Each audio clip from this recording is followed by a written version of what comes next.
Marvel's Avengers at launch will offer players 6 different Marvel heroes to play as: Black Widow, Captain America, Hulk, Iron Man, Ms. Marvel, and Thor. And lead combat designer Vince Napoli, formerly of Sony's God of War team, walked IGN through how the Crystal Dynamics team is aiming to make each hero unique and fun to play in their own right.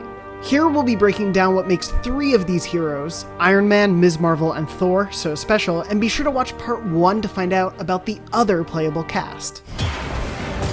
Hey, get back here!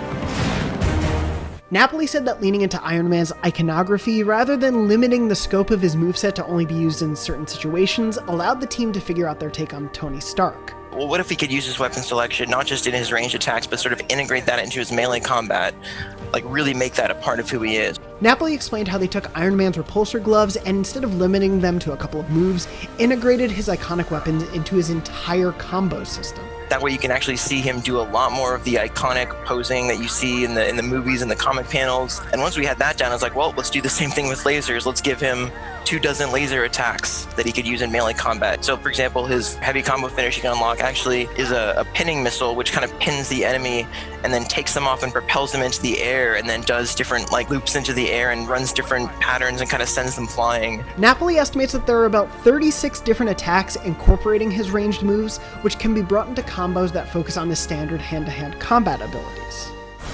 You want to see powers? Here we go. Kamala Khan, who serves as a major entry point for the story, offered a unique challenge for Crystal Dynamics. Her abilities for a melee game are kind of a dream and a curse at the same time because you can do anything with them. You can make any kind of, weapon attacks and motions with them. But at the same time, you can do anything with them. And one of the approaches we took actually was to look for any kind of influences we could from the rest of the Avengers with her actual moves. So almost all of her moves are actually based off of some attacks that the other Avengers can do. So you'll notice like she's got a version of Black Widow's light trip kick where she sort of sweeps the enemies out.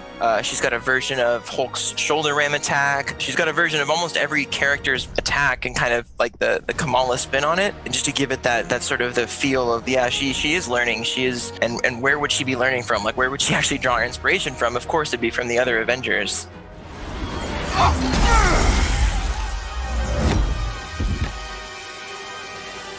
You're welcome.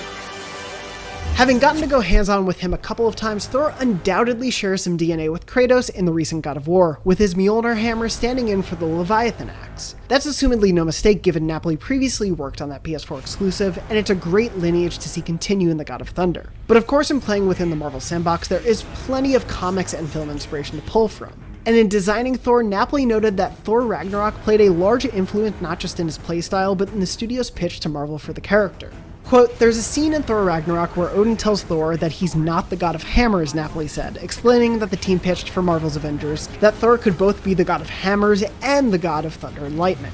Coolest thing about his combat is that at any time, trigger his Odin force and sort of electrify himself, protect himself, counter enemies, but it also has a unique property that it adds to every single one of his attacks. And it isn't just so simple as like, oh, it just adds lightning damage. Like it actually completely changes the reaction or the impact or the effect that it will have on the enemy.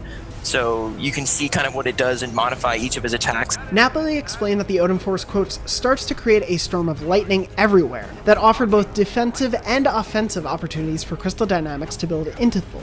And for his hammer attacks, Napoli said they took a similar approach when it came to creating various uses of Mjolnir, rather than just hewing to one possible mode of combat.